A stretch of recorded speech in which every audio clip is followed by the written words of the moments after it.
A paz do Senhor, meus irmãos, estamos aí na nossa quarta aula de antropologia. Deus abençoe a sua vida por estar acompanhando conosco aí estas aulas. Queremos informar ao amado querido que nós estamos já com o nosso curso de hebraico. E se você não se inscreveu, você vai perder essa oportunidade. Nós vamos iniciar agora, segunda-feira, dia 12, o nosso curso do hebraico, e é uma sala de aula fechada, restrita apenas para os alunos matriculados nessa instituição. Mas vamos dar início ao nosso curso básico em teologia. Nesta oportunidade nós estamos na quarta aula de antropologia. Então, na aula passada você já aprendeu, nós já falamos acerca da palavra de Deus, acerca dos tricotomistas, os monistas, dicotomistas, falamos aí de algumas divisões, né? Corpo, alma e espírito. E agora nós vamos falar sobre a alma, né? Os atributos da alma, o que é que está no nosso verdadeiro eu, no nosso verdadeiro ser. Então nós vamos falar nesta videoaula sobre personalidade, caráter e temperamento, que são aí características de uma alma, características de um ser pessoal, da criatura feita pelo próprio Deus, ou seja, pelo homem. Então você está agora conosco assistindo. Nós vamos falar sobre personalidade, personalidade, caráter e temperamentos. Tá? É isso que nós vamos falar nessa quarta aula de antropologia. Então você já aprendeu que Deus, ao criar o homem, Deus ao criar Adão, Deus o criou alma vivente. Então ele usou o primeiro elemento, que foi o barro, ok? Então ele pegou o barro e formou o homem, ok? Então aqui ele pegou o barro e através do barro ele formou o homem. Então a primeira substância, ele forma. Então Deus pegou o barro e através do barro ele formou o homem do pó da terra. Gênesis capítulo 1, capítulo 2, capítulo 1, 27. No capítulo 2 temos a formação do homem. Não vamos voltar porque você já viu nas aulas passadas. Então nós vamos dar continuação. Então Deus usa o primeiro elemento, ele forma o homem à sua imagem. A imagem de Deus o criou. Então temos aqui a forma, a imagem. E depois temos o segundo elemento, que foi o sopro. O sopro. O sopro, tá? Segundo elemento, o sopro. E nós chamamos o sopro agora de semelhança, né? Semelhança. Por que semelhança? Semelhança tem a ver com o caráter de Deus. Então, Deus coloca no homem o seu espírito. E o homem ele é criado à imagem e semelhança de Deus. O homem é criado santo, com os atributos de santidade, porque Deus é santo, Deus é justo, Deus é amor. Então, o primeiro homem ele é criado com todos esses atributos para com Deus. E nós aprendemos já que através do pecado, na aula de Hamartiologia, que o pecado trouxe a perca da semelhança do homem para com Deus. O homem não perdeu a imagem, nós somos a imagem de Deus, a imagem de Yahweh que nos criou. Porém, o homem perdeu a semelhança, ou seja, ele saiu do seu estado de santidade, de perfeição, para um estado de corrupção. Aquilo que era incorruptível passa a se tornar corruptível por causa do pecado e todas as consequências dessa desobediência adâmica de comer do fruto que não deveria comer, trouxe essa consequência para toda a humanidade. Mas vamos deixar isso um pouco de lado, nós já falamos em matérias anteriores, vamos falar acerca da alma, que nós já falamos. Então, a união do barro com o sopro divino deu início ao terceiro elemento, que é a alma. A alma. Então surge a alma e o homem passou a ser uma alma vivente, ó, vivente, ok? Então nós somos uma alma. Quando o homem ele é criado, ele é formado, criado, alma vivente. Então a alma passa-se a existir na união do barro, da forma, com a semelhança, com o sopro divino. Então o sopro de Deus nas narinas do homem o transformou, o formou, deu agora vida e ele se tornou uma alma vivente. Então se houvesse só um elemento, não existia alma. Se houvesse só o corpo físico, não haveria alma. Se houvesse só o espírito, não haveria alma em relação ao homem, porque nós sabemos que os seres angelicais são espírito que possui alma, espírito que possui personalidade, caráter e temperamento. Então, a alma dos seres celestiais está no próprio espírito, na sua essência espiritual. Porém, o homem foi formado de uma maneira diferente, né? Ele foi criado a imagem de Deus, ou seja, a imagem e a semelhança de Deus. Então ele é criado a imagem e a semelhança de Deus, tá? Mais para frente nós vamos falar mais sobre isso. Nós estamos aqui na matéria do básico, não quero me aprofundar, eu quero apenas que você entenda sobre essa questão dentro da antropologia bíblica, sobre personalidade, caráter e temperamento. Então a alma, que é o ser vivente, ó, a alma, tá? É a sede, a alma é a sede do seu verdadeiro eu.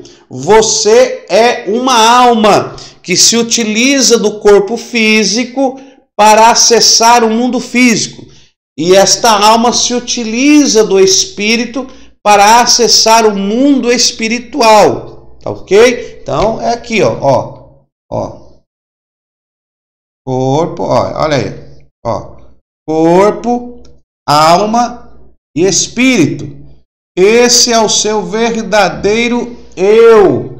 A alma representa o si mesmo. Ó. A alma é o si mesmo.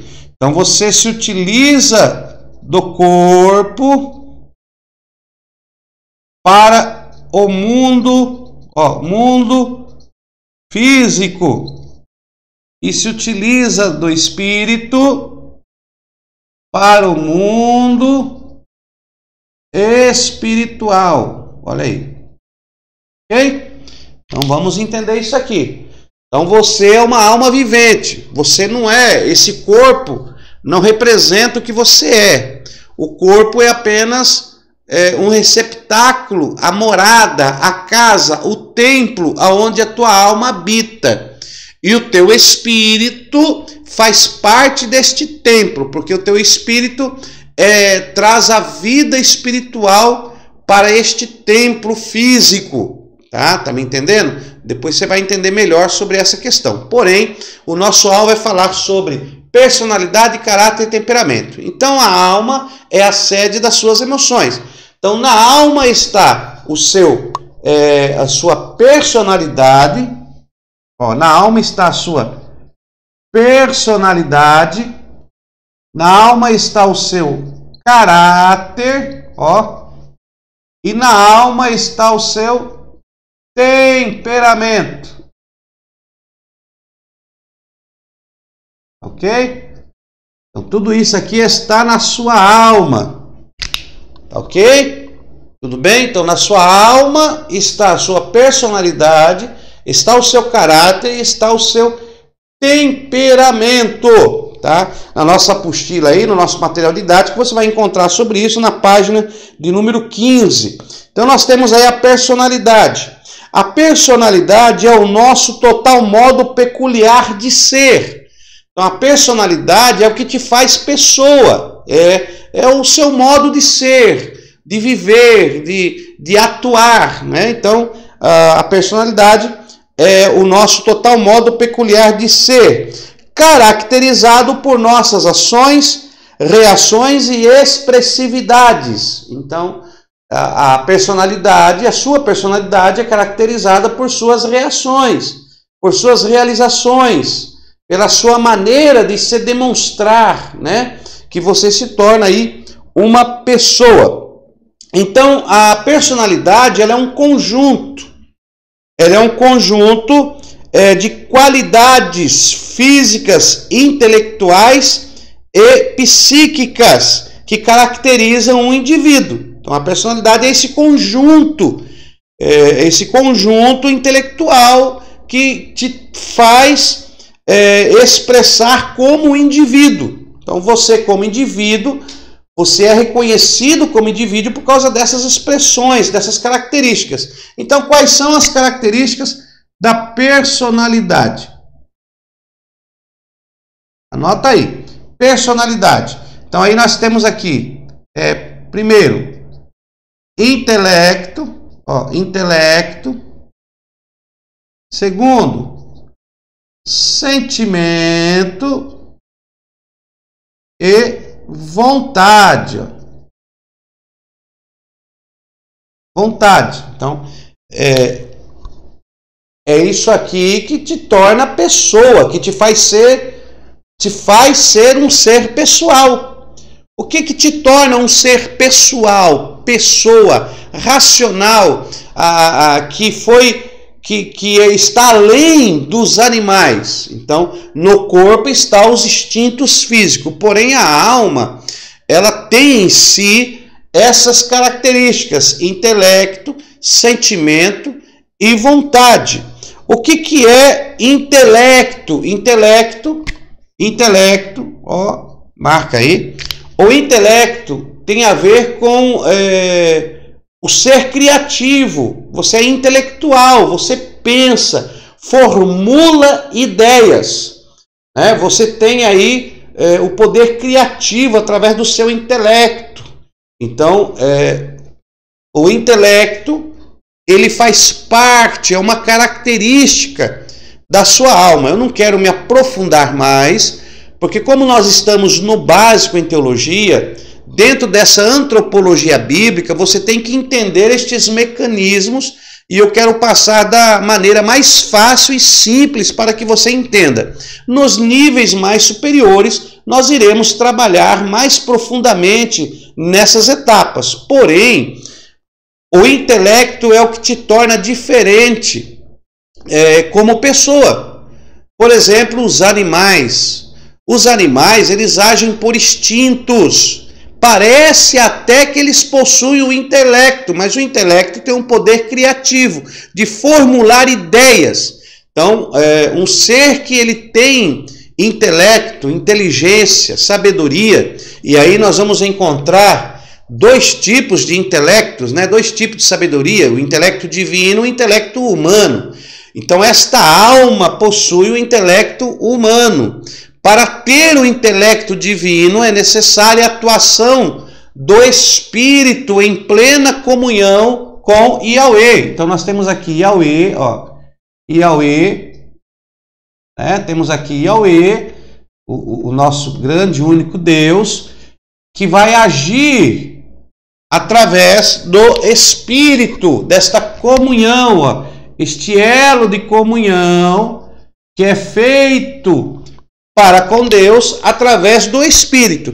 Então, o Espírito é que faz a comunhão com o Altíssimo, para que esta alma possa ter o intelecto de Deus, a mente de Deus, conhecimento de Deus. Sem essa conexão espiritual, a pessoa só gera em si o intelecto humano.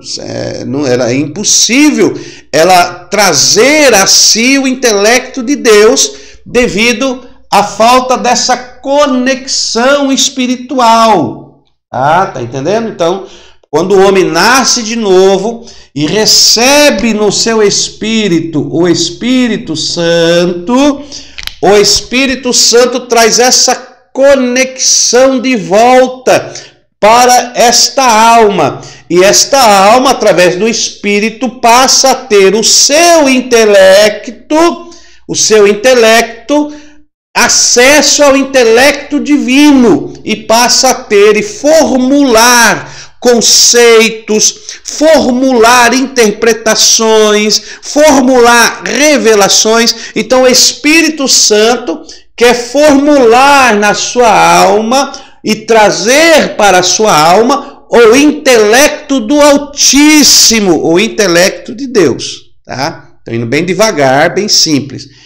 E a personalidade, esta pessoa, o que a torna a pessoa é esse intelecto, poder criativo, de formular ideias, a inteligência, a sabedoria.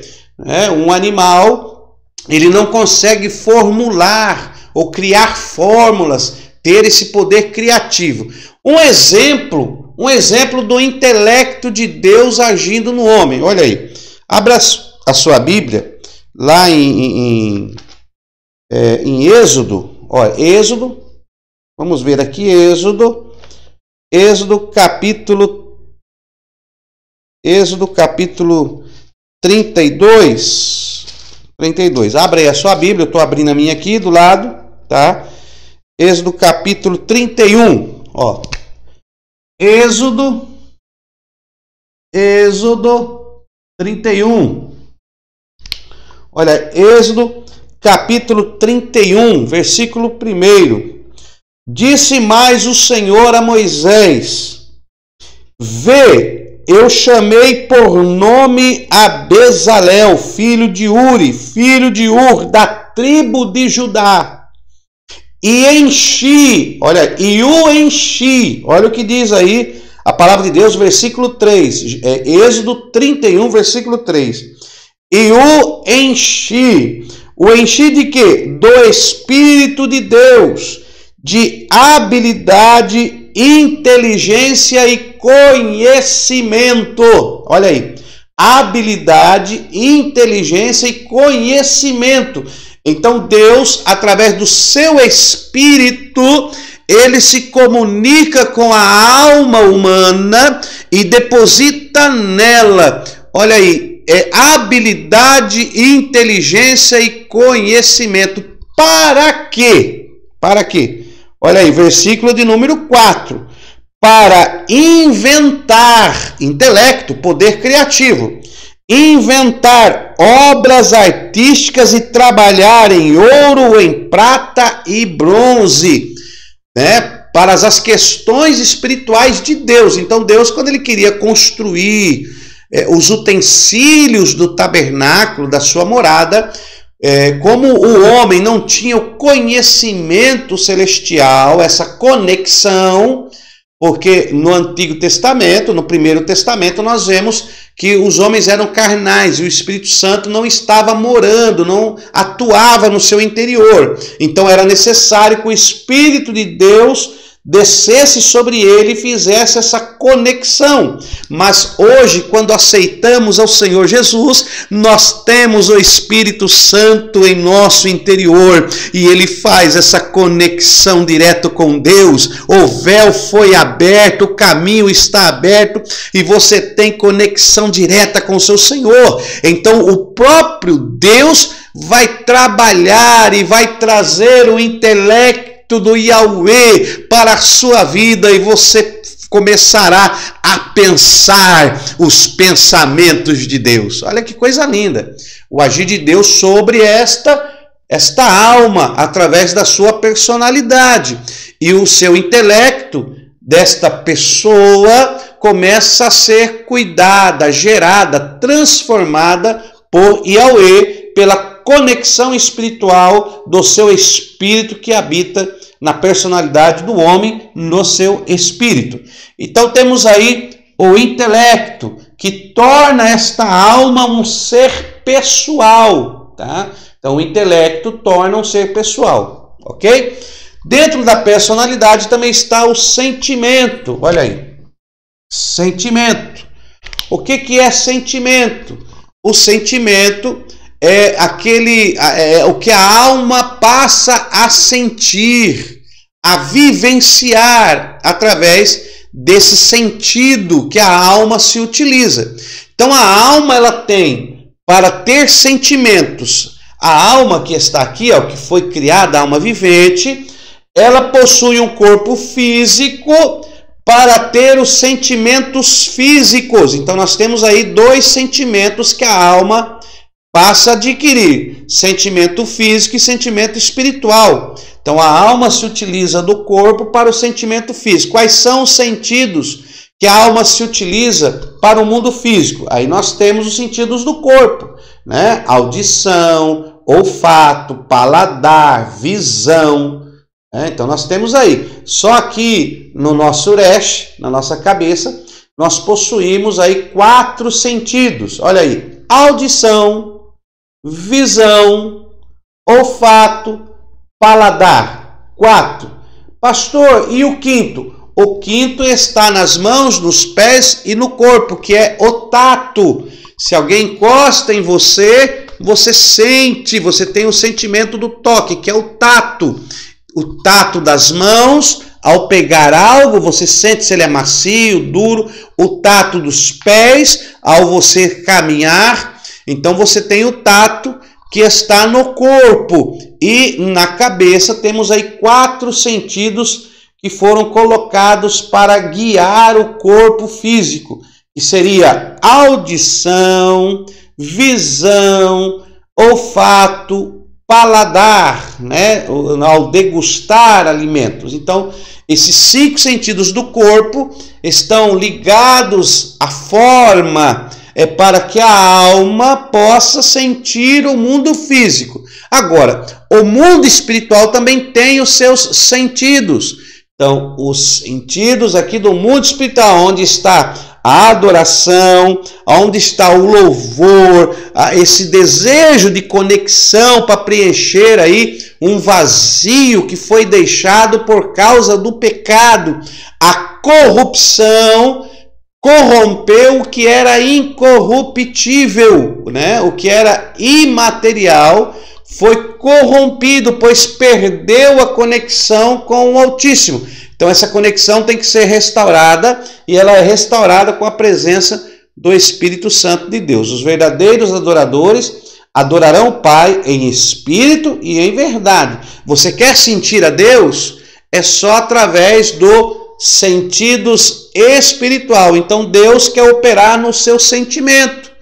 Esta alma, ela possui sentimentos também. Ela entra em depressão, tudo faz parte do sentimento da alma. Então nós vamos tratar disso melhormente. Então você tem que entender que um ser pessoal, ele é formado porque ele possui sentimentos. E aí sentimentos físicos, sentimentos espirituais e sentimentos da alma, tá? Então existem doenças que são doenças físicas, que atingem o corpo físico, ok? Existem doenças que atingem o espírito, que são chamadas de doenças espirituais, e existem algumas doenças que ela atinge a alma, o verdadeiro eu. A pessoa perde o desejo de viver, a pessoa não quer progredir porque ela está com a sua alma doente. Ela quer morrer, ela não acha mais sentido para a vida, ela quer parar, a sua alma está enferma.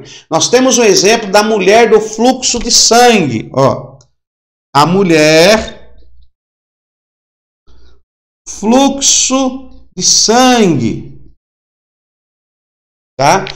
Vou só dar como exemplo, depois você lê, você pesquise como um explorador da palavra de Deus. Eu vou só te dar um parecer e depois você pesquisa, que o tempo não dá para nós esmiuçarmos.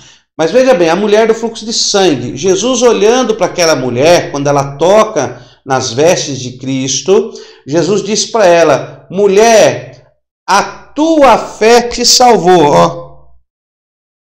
Ó, tua fé te salvou. Aí ele diz assim, ó, ser curada. Ele fala assim, ó, vá em paz, ser curada deste seu mal. Olha aí, Jesus, ele atua nesta mulher do fluxo de sangue, que ela sofria com esta enfermidade há 12 anos. Então ela não estava só doente fisicamente, ela tinha perdido todo o seu dinheiro, 12 anos para lá e para cá, ela já tinha perdido a fé, ela já estava com a sua vida espiritual abalada, né? Jesus era a última esperança dela. Se Jesus não curasse, talvez aquela mulher, ela nunca mais iria ser a mesma, ou poderia até buscar a própria morte, porque ela já não estava aguentando mais. A última instância dela foi Cristo. E ela coloca no seu coração a única força: eu vou chegar nele e ele vai me curar. E por causa disso ela recebe não só a cura, mas a salvação. Então Cristo, ele cura a vida espiritual daquela mulher. Enquanto todos estavam afastados de Deus, ela recebe a salvação. Então Deus salva o espírito dela, a salvação. Ela recebe por meio da fé. Então, a tua fé, Jesus diz para ela: mulher, a tua fé te salvou. Então nós temos aqui a vida espiritual desta mulher restaurada pela palavra de Cristo, pela palavra de Yeshua. Aí ele diz agora: a tua fé te salvou, vida espiritual. Vá em paz, aquieta a tua alma. Ela já poderia estar depressiva, ela já poderia estar pensando em tirar a própria vida, ela lembrava que estava longe do marido, dos filhos, do convívio social, a sua alma estava abalada. E Cristo então diz para ela: olha, tua fé te salvou, espírito, vá em paz. Ele está tratando a alma dela, tenha paz. É como se Cristo dissesse para você: meu irmão, tenha paz, fique em paz, Cristo está trabalhando, fique em paz, Jesus está contigo, Jesus chegou, fique em paz, vá em paz. E aí, por último, Cristo decreta então agora a cura física: ser curada deste seu mal. Agora é físico. Então Jesus trata o espírito, Jesus trata a alma, que era o verdadeiro ser daquela mulher, e Jesus trata o físico dela, né? Então nós temos que entender quando a pessoa está enferma espiritual, quando a pessoa está enferma da alma, do seu ser, o seu verdadeiro eu está enfermo, ou quando ela está enferma no corpo físico. Existem situações que a pessoa está precisando da tua oração para restaurar a alma. Tem pessoas que têm de tudo materialmente falando, mas a sua alma está aflita, a sua alma não tem paz, e ela precisa então desta cura para a alma. Então nós estamos falando de sentimento, que leva a algumas doenças para a alma, tá ok? Então um ser pessoal, ele possui sentimentos.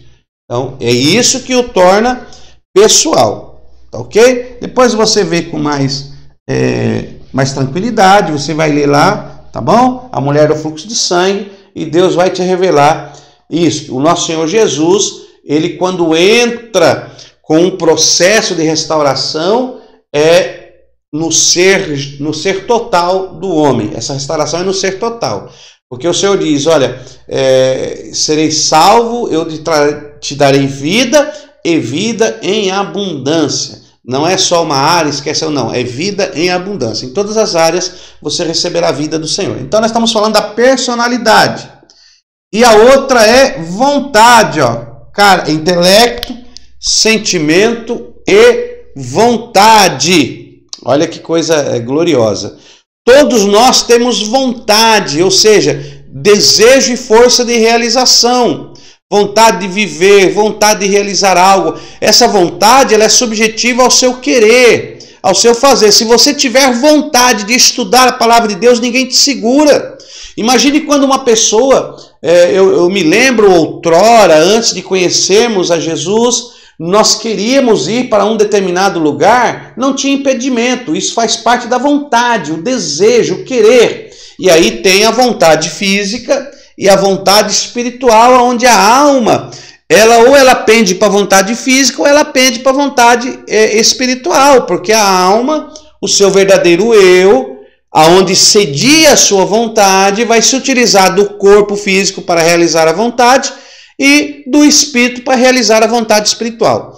Então, às vezes nós dizemos, eu não tenho tempo, eu não consigo, eu não vou. Cadê a sua vontade, o seu desejo? O Espírito Santo, ele traz comunhão para o nosso espírito, para atingir a nossa alma com a vontade de Deus. Deus quer colocar a vontade dele na sua vontade. Às vezes nós falamos assim, eu tenho que fazer a vontade de Deus, mas qual é a vontade de Deus? A vontade de Deus é que a sua vontade seja igual a dele.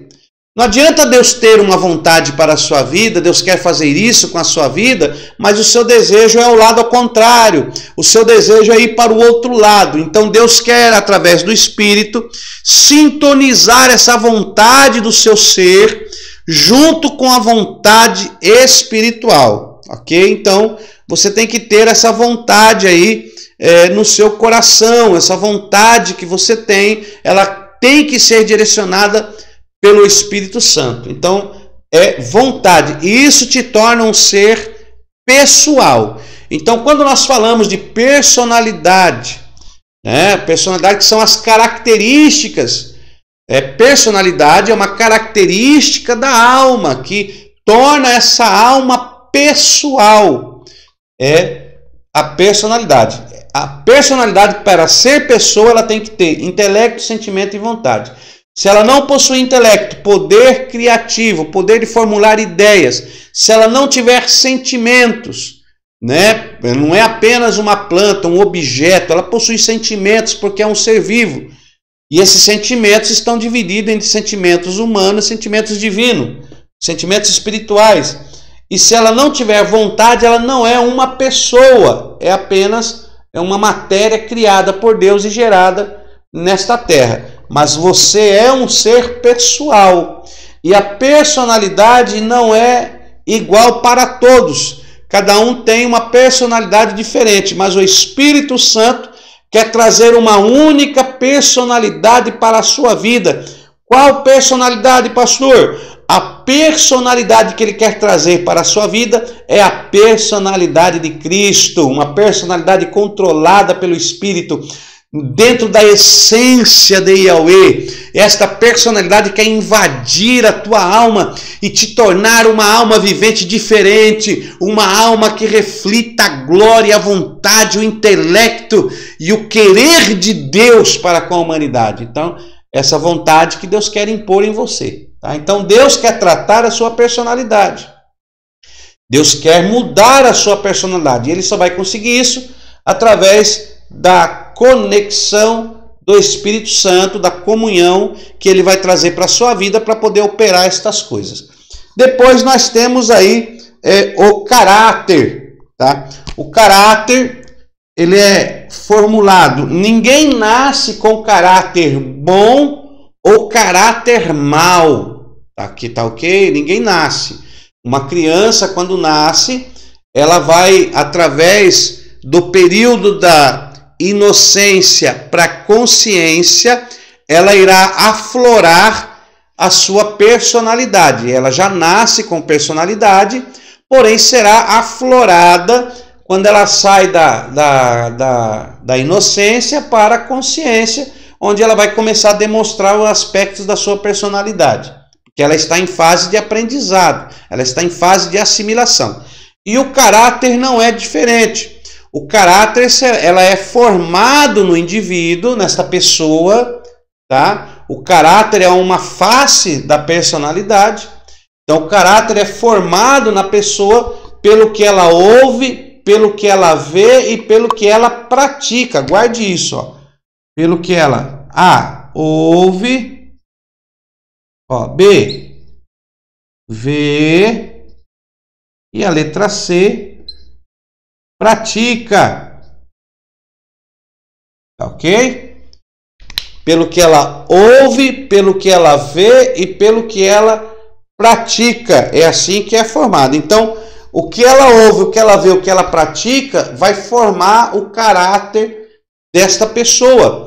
E aí o caráter tem a ver com o meio ambiente, de religião que ela vive, né? A sua prática tem a ver com o meio ambiente da religião, tem a ver com o meio ambiente do lar, os pais, a mãe, os irmãos, como ela convive, a família, tem a ver com o meio ambiente da comunidade, né? Então nós vemos aí que a cultura também vai influenciar no caráter desta pessoa. Tem a ver também com o meio ambiente do trabalho, dependendo do meio ambiente do trabalho. Então, no meio ambiente que esta pessoa convive, essa pessoa que possui intelecto, sentimento e vontade, esse intelecto, sentimento e vontade vai gerar um caráter, dependendo do que ela ouve, do que ela vê e do que ela pratica, do convívio dela. Então, é muito importante você, como cristão, ensinar o seu filho o caminho em que ele deve andar. A Bíblia diz aí, ensina o caminho que ele deve andar e quando crescer não se desviará dele. Então você tem que ensinar o seu filho o caminho que ele deve andar, porque isso vai formar o caráter desta criança.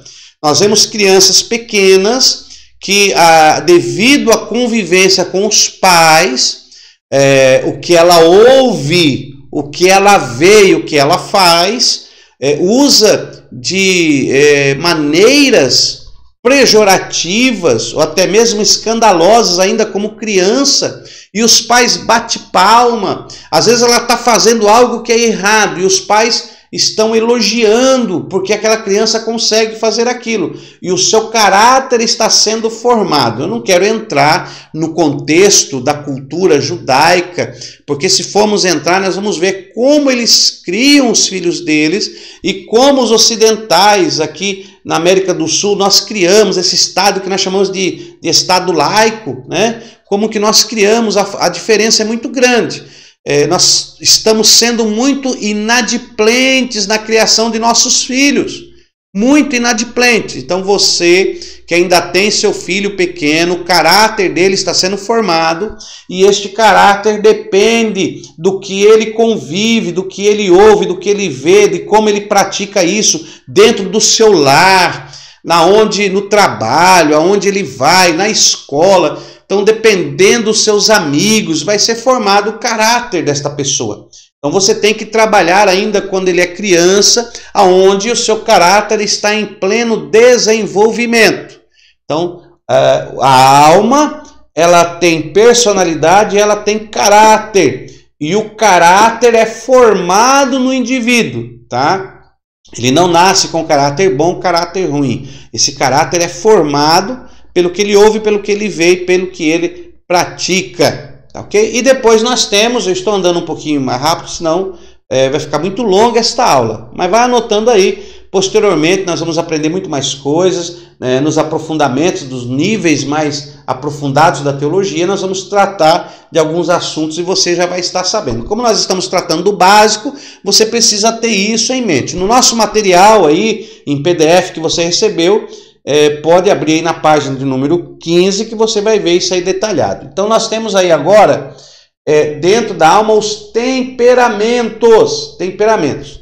São 4 tipos de temperamentos. Aí nós temos aqui os temperamentos. Ó, A, o B, vamos por aqui, né? A, B, C e o D. Ó, sanguíneo, colérico, melancólico e o fleumático.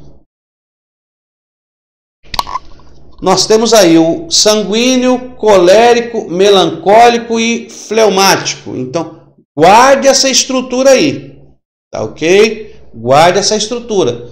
Os temperamentos, eles são congênitos, ok? Isso aí é genética. Os filhos, eles pegam uma porcentagem do temperamento dos pais, dos avós e até dos bisavós, até a 4ª geração, ele pega o temperamento da família. Então, os temperamentos, pessoa já nasce com os temperamentos, tá? E esses temperamentos, por falta da comunhão para com Deus, os temperamentos são desequilibrados. Não há um equilíbrio nos temperamentos. Então o Espírito Santo, à luz da Bíblia, quer trazer o equilíbrio para os temperamentos. Ok? Então aí nós temos que entender isso aí. Ó, o Espírito Santo, ele quer trabalhar na personalidade, no caráter e no seu temperamento. Ó, vamos por aqui, ó. O Espírito Santo, ó, o Espírito Santo, ok? O Espírito Santo, ele quer primeiro convergir a sua personalidade, ó. Convergir, vamos por aqui, ó. Convergir, tá? O Espírito Santo, ele quer convergir a sua personalidade, convergir ela para uma personalidade aprovada por Deus, dentro dos padrões de Cristo, intelecto, sentimento e vontade, repleta da glória e do mover de Deus. Então o Espírito Santo quer convergir a sua personalidade. O Espírito Santo, ele quer moldar, ó. O Espírito Santo, ele quer moldar, transformar o seu caráter. Então, o Espírito Santo, ó, o Espírito Santo que habita no seu espírito, vai agir na sua alma para convergir a sua personalidade, para moldar, transformar o seu caráter. Se a pessoa tiver um caráter mau, somente Deus tem o poder de transformar, moldar este caráter milagrosamente. Até aqui ele foi uma pessoa, mas quando ele tem um encontro com Cristo, esta pessoa muda e passa a se tornar diferente instantaneamente, de uma maneira milagrosa, porque o Espírito Santo tem o poder de moldar, transformar este caráter, que é a marca que fica, que é o sinal que ele deixa na sociedade. Se ele roubava, não rouba mais. Se ele praticava furto, não pratica mais. Se ele era injusto, não é injusto mais, porque o seu caráter pode ser transformado pelo atuar do Espírito Santo de Deus na vida desta pessoa. Agora, o Espírito Santo, ele não vai mudar o seu temperamento, tá? O Espírito Santo, ó, ele quer controlar a luz da sua palavra. Então o Espírito Santo, ele converge a sua personalidade, ele molda, transforma o seu caráter e controla à luz da palavra de Deus o seu temperamento. Então o Espírito Santo, olha aqui, olha que trabalho o Espírito Santo tem.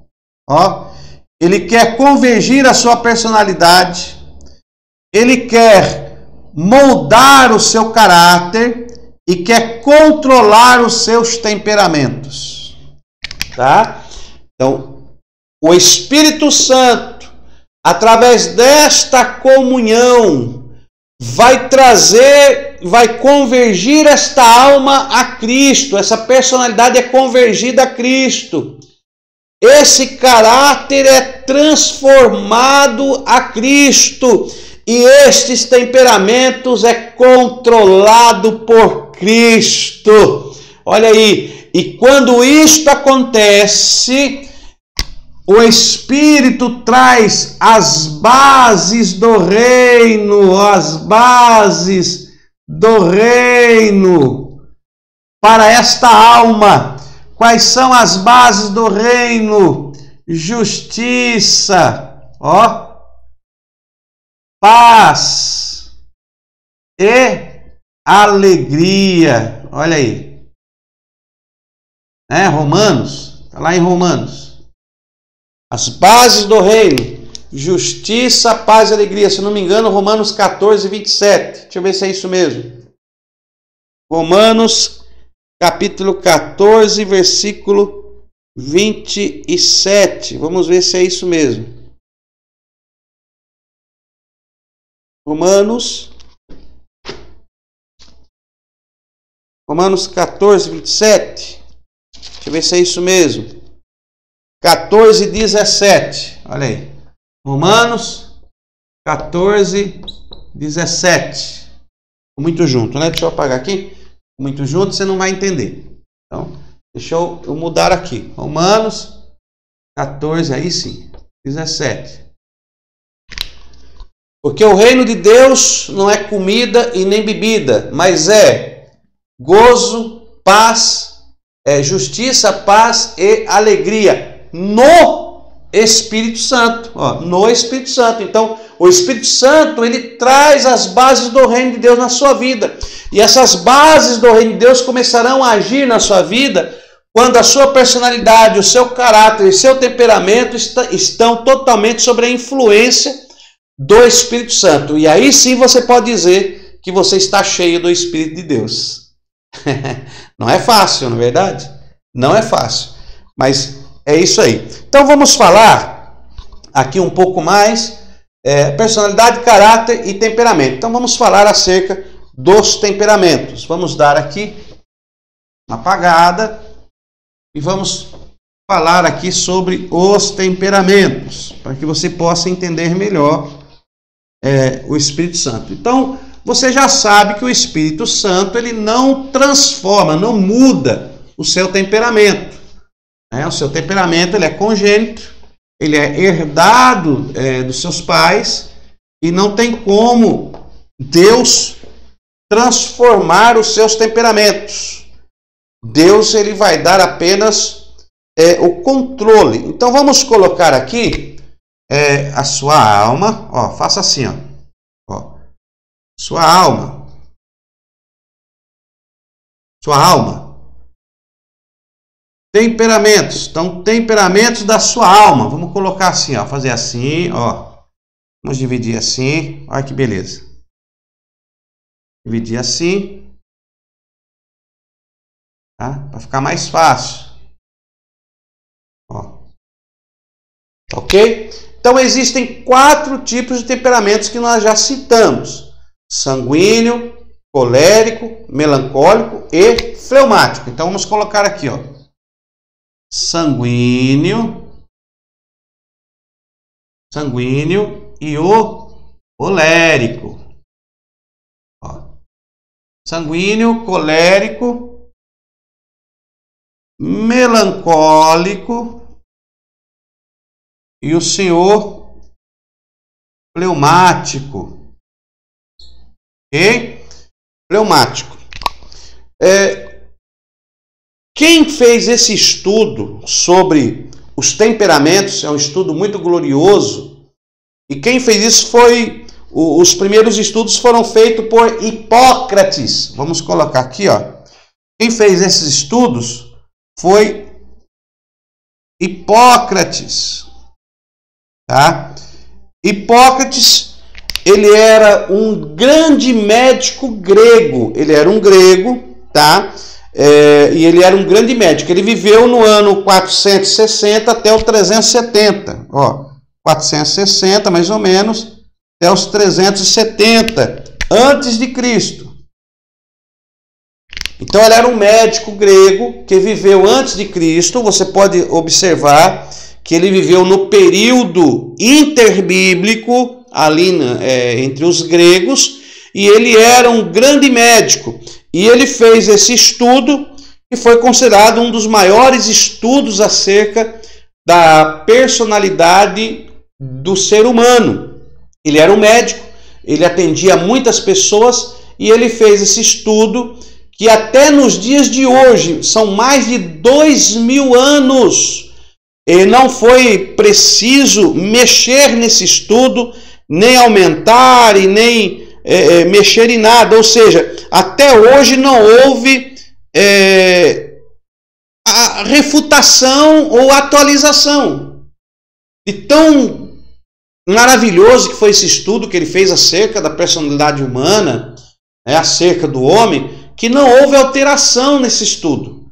Esse estudo ele foi realizado por este médico grego e foi muito bem elaborado, que até hoje não houve nenhuma atualização, nenhuma mudança, e é considerado desta forma e é comprovado por vários estudiosos, até dentro da psicologia é utilizado essa questão de Hipócrates acerca dos temperamentos. Então é muito profundo, tá? Então Hipócrates, ele fez esse estudo acerca desses temperamentos, e dentro desse estudo o Hipócrates disse o quê? Ele disse que uma pessoa, todas as pessoas possuem os 4 temperamentos. Todas as pessoas possuem os 4 temperamentos, mas que ela possui uma que sempre estará mais aparente que a outra. Vou dar um exemplo. Por exemplo, essa pessoa aqui, ó, ela possui, ó, vamos colocar assim, ela possui aqui 50% aqui colérico. Ela possui aqui 12,5%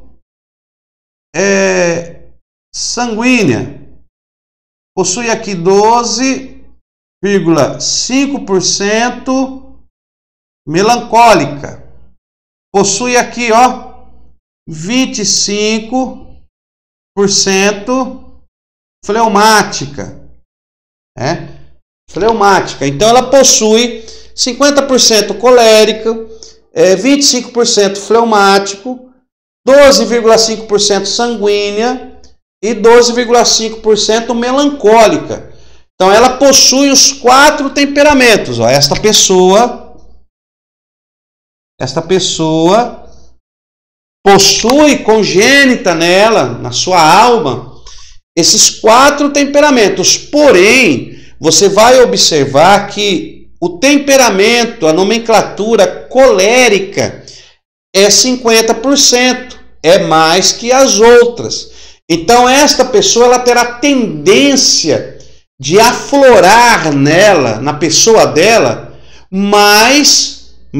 vai aflorar mais a aparência, a realização do colérico. Porque ela tem 50% na sua alma, 50% na sua alma ela é colérica.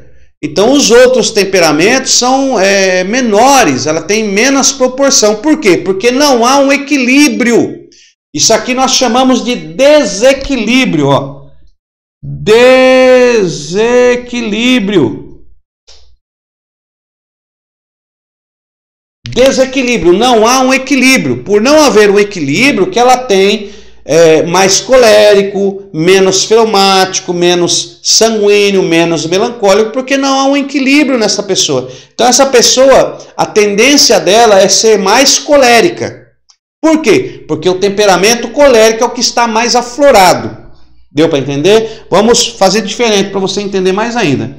Suponhamos que ela tem aqui, ó, ela tem aqui 12%, 12,5% de colérico, 12,5% de fleumático, 25% de sanguíneo, mas ela tem 50% melancólica.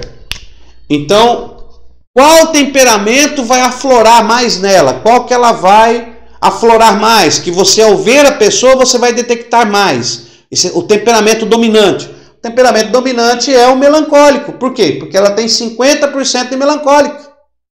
Deu para entender? Então, o temperamento que ela possui mais ativamente na sua personalidade, no seu caráter, que ela possui mais ativamente na sua alma, é então a linha de atuação que ela terá, os temperamentos, vai fluir sobre ela. Então até a psicologia estuda isso, quando uma pessoa é mais melancólica, como que ela é, mais sanguínea. Deu para entender? Então estou indo devagar. Por quê? Porque há um desequilíbrio. Então ela não tem equilíbrio nos seus temperamentos, tá? O Espírito Santo quer trazer equilíbrio para esse desequilíbrio.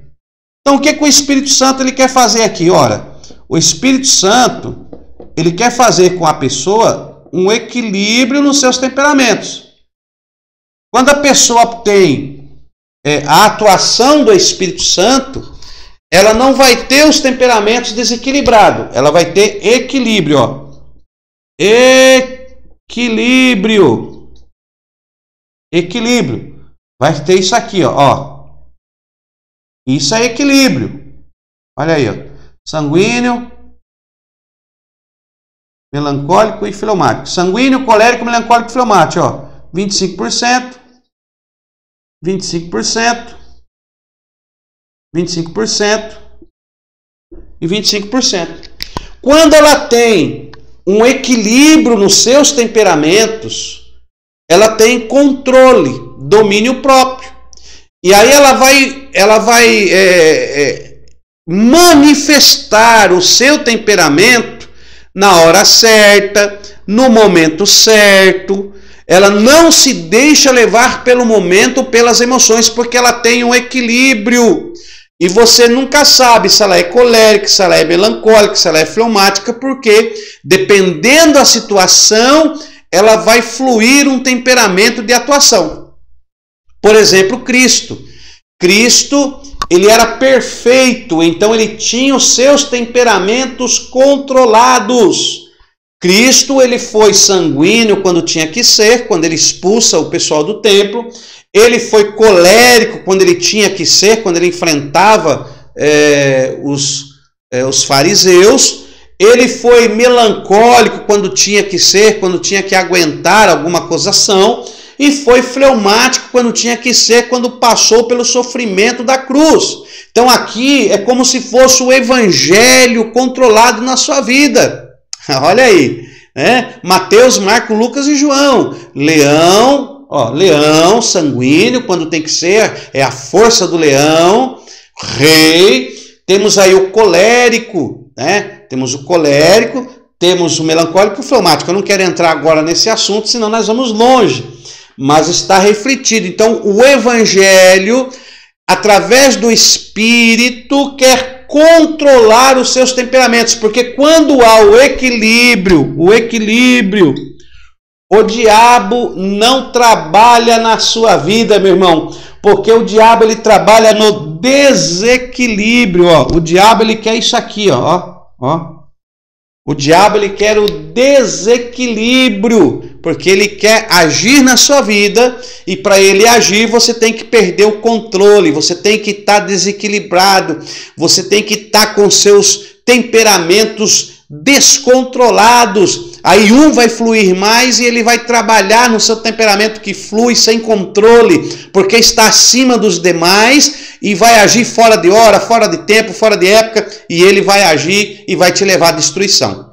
Ok? Deu para entender isso aí? Então, é só para você entender isso aqui. Então, vamos ver o que Hipócrates, qual é o estudo que ele fez, e nós vamos dar aqui um estudo resumido sobre os temperamentos. Então, você já entendeu que, à luz da Bíblia, da palavra, o Espírito Santo quer controlar os seus temperamentos. Então, temos aí, sanguíneo, colérico, melancólico e fleumático.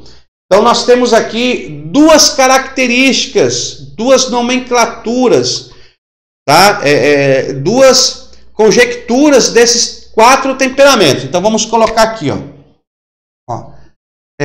daqui para cima e daqui para baixo, tá? Então, esses 2 temperamentos aqui é a sua alma, é o seu eu, O sanguíneo e o colérico são de nomenclatura, são extrovertidos. E o melancólico e o fleumático são introvertidos. Ó. Ok? Então, o sanguíneo e o colérico são extrovertidos.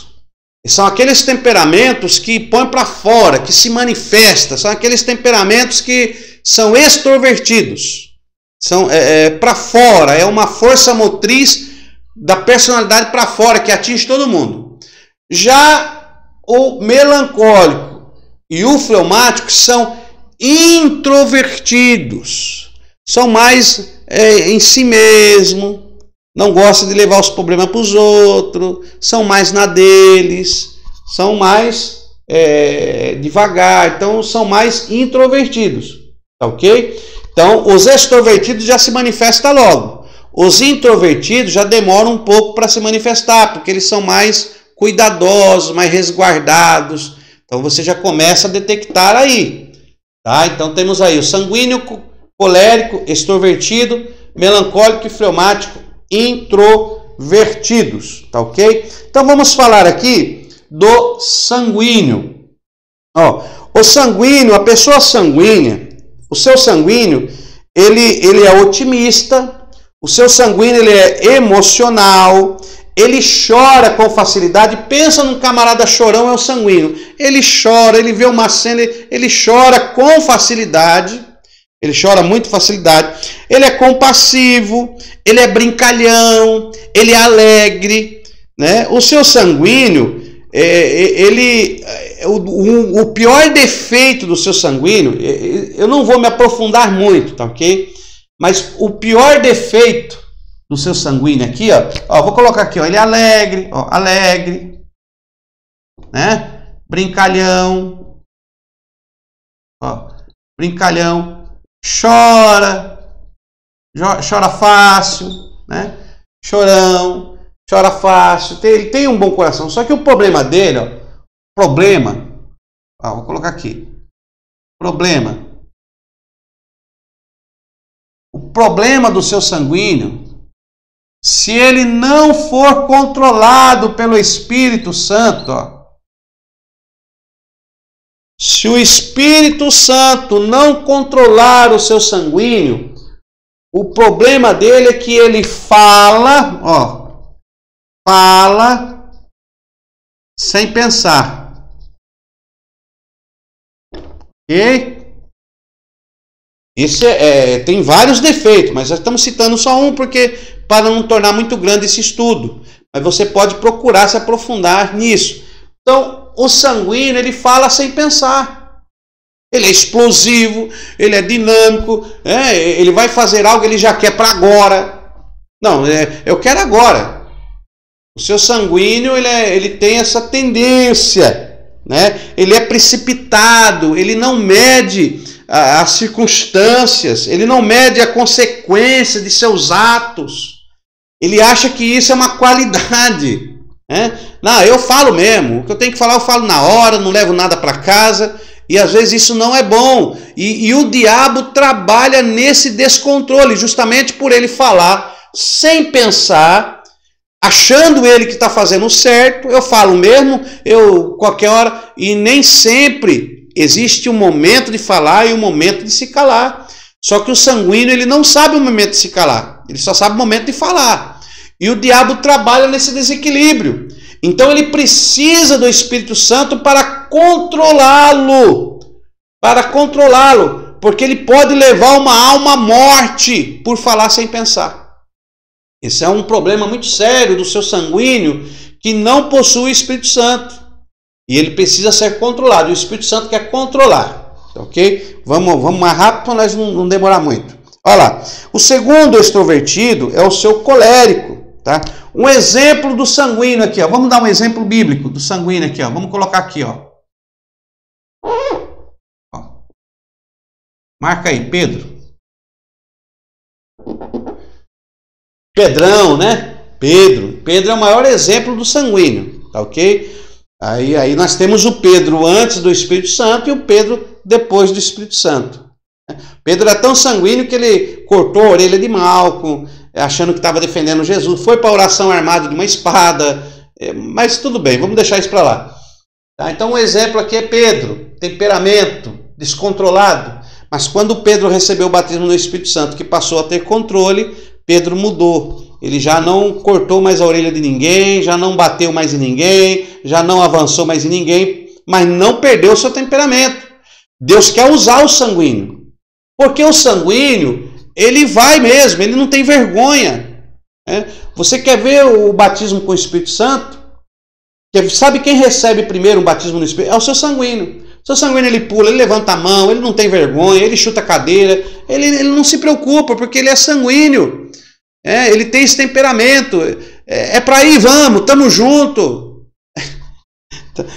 Mas vamos parar por aqui, tá ok? Depois nós temos aí o colérico, tá? O colérico, ele é ativo, decidido, prático. Vamos colocar aqui, ó, ativo, ó, decidido, ele é prático, ok? Ele é brincalhão também, né? Ele tem um espírito de liderança, tá? Ele tem um espírito de liderança, tem uma confiança inabalável. O seu colérico, ele tem uma confiança inabalável. Quando ele confia em algo, não, vamos que vai dar certo, ele vai para cima, tá? E não volta atrás. O único problema do seu sanguíneo, que dentre todos os problemas que ele tem, e é um que eu acho muito grave, que ele tem que ser controlado pelo Espírito Santo, é que se esse colérico, se ele não for controlado pelo Espírito Santo, tá? Ele traz um problema muito grave, porque o seu colérico, ele não gosta de ser ignorado. Ó, problema. Vamos por aqui. Ó, não gosta de ser ignorado. Ele não gosta de ser ignorado. E ele, se for ignorado, se torna violento. Você quer arrumar briga com um colérico? É só você ignorar ele. Se você virar as costas para um colérico, meu irmão, ele se torna um homem violento.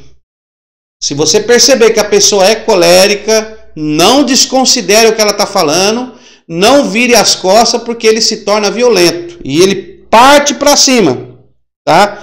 Ele é violento, e esse camarada aqui, ó, ele é, ó, vingativo. Então você tem que tomar cuidado. Se ele não for controlado pelo Espírito Santo, ele vai tramar uma vingança. Ele está te abençoando aqui. Não, amém, fique em paz. Está perdoado. Mas ele vai tramar um jeito de se vingar de você. Ele vai vir com vingança, porque ele é vingativo. Então é um problema. Por isso precisa do controle do Espírito Santo. Então temos esses dois que são extrovertidos, tá? Um exemplo. Quem é que entra aqui no colérico? Vou pôr um exemplo aqui bíblico. Ó, Paulo. O Paulo antes do encontro com Cristo e o Paulo depois do encontro com Cristo. Então temos aí o Paulo como Saulo, perseguidor, vingativo, matava, perseguia em nome da religião. Em nome da religião. Pegava a carta, ia atrás, não, o certo é nós, os cristãos, está tudo errado. Mas quando Cristo tem um encontro com ele e Cristo passa a controlar a sua vida, essa mesma intensidade agora é a favor do Evangelho. Agora ele vai para cima, mas não para matar, para pregar a palavra. Ele enfrenta os desafios, ele enfrenta o perigo. Então Deus precisa dos coléricos, Deus precisa dos sanguíneos, para ele enviar para o campo, para ele enviar para a batalha, mas ele precisa deles controlados pelo teu espírito. Então Deus precisa, sanguíneo, Deus precisa de você. Colérico, Deus conta com você, mas controlado pelo seu espírito. Amém? Então temos aí a nomenclatura colérica, um exemplo, Paulo. Depois temos aqui o melancólico. O melancólico, o senhor melancólico, ele já é organizado, né? Ele é todo organizado na vida, no trabalho. Ele tem uma grande, imensa capacidade de apreciar os verdadeiros valores da vida. Ele é aquele apreciador dos valores da vida, né? Já não é tão extrovertido, porque ele é introvertido. Então, esse seu melancólico aqui, vamos colocar aqui, organizado, ó. Organizado, gosta dos valores da vida, né? Organizado, gosta dos valores da vida, ele é sensível, né? Dado à meditação, ó, é sensível, ó. Dado a meditação, só que esse camarada aqui, ele tem um problema, né? Ele é muito organizado. Qual que é o problema do melancólico? Ó? Problema. Vamos por aqui, né? Problema. Qual é o problema do seu melancólico? Um dos maiores problemas do seu melancólico é que esse camarada aqui, ó, ele vive procurando defeito nos outros. Ele vive procurando defeito nos outros. Ele não olha para o seu próprio defeito. Ele só procura defeito nos outros. Todo mundo é errado. E por causa disso ele acaba menosprezando os outros. Você precisa se consertar. Você está desse jeito. Ele só vê erros, só vê falha. Ele entra num ambiente, aquilo ali podia ser melhor. Ele não elogia, só vê defeito nos outros. Precisa também ser controlado pelo Espírito Santo. Que tem momentos que você tem que falar, mas tem momentos que você não pode falar. Tem momentos que você tem que olhar para você mesmo, não só para o outro. Ou quando você olha para o outro como profeta de Deus, contrastando a vida da pessoa com a Bíblia, mas a sua vida também tem que ser contrastada com a Bíblia. Os fariseus eram assim, ó, faço o que eu mando, mas não faço o que eu faço. Então eu não posso procurar defeito nos outros e não saber que eu também estou incluído nessas falhas e nesses erros.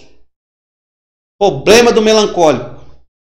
E aí, por fim, nós temos aí o senhor fleumático, né? Temos aí um exemplo do melancólico que eu não dei. Deixa eu colocar aqui o exemplo do melancólico. Exemplo do melancólico aqui. Moisés. Nós não temos tempo, irmão, de esmiuçar isso aqui, mas isso aqui é glorioso, viu? Mais para frente, em outras aulas, talvez a gente esmiuce isso aqui. Mas exemplo do melancólico é Moisés, aquele estadista, organizado, preza pelos valores da vida, ele era sensível a uma necessidade, ele dado à meditação, orava, buscava a Deus, sempre ali meditando, só que via muito defeito nos outros. E tem algumas passagens que nós mostramos isso, mas não dá tempo de entrarmos. Então, depois você faça uma pesquisa e você vai ter melhor esclarecimento. Nesse básico, eu quero só te dar as bases dentro dos temperamentos, que está dentro da antropologia, dentro da personalidade, dentro da alma do indivíduo, de um ser, de uma pessoa. Então, nós somos uma alma vivente e possuímos esses temperamentos. Então, temos aí o sanguíneo, colérico, melancólico e vamos para o seu fleumático. Tá?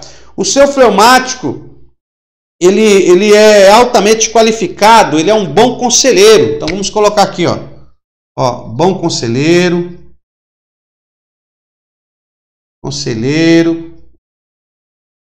Ele é calmo, quase parando. Ele é calmo, bom conselheiro.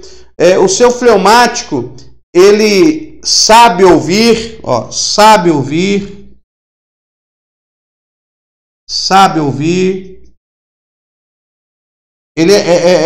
na realidade, o seu fleumático ele é mais de ouvir do que falar. É uma pessoa bem tranquila, centrada, fala pouco, né? Ele fala pouco, observa muito, é o grande observador, bom observador,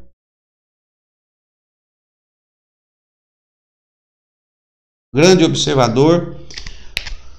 Então vamos lá, problema do seu fleumático. Esses problemas, lembrando os irmãos, esses problemas quando não controlado pelo Espírito Santo, quando ele não tem essa conexão com o Espírito Santo. Por isso ele precisa do Espírito Santo, porque sem o Espírito Santo, esses temperamentos são descontrolados, aflorados, e aí o diabo trabalha. Mas quando ele tem o Espírito Santo, esses problemas não existem, porque o Espírito Santo lhe controla e ele não perde o controle, ele não fica descontrolado, mas ele é controlado pelo Espírito Santo e o diabo não consegue usar isso contra ele, ok? Então vamos lá. O maior defeito, o problema do seu fleumático. Problema. Vamos por aqui. Problema do seu fleumático.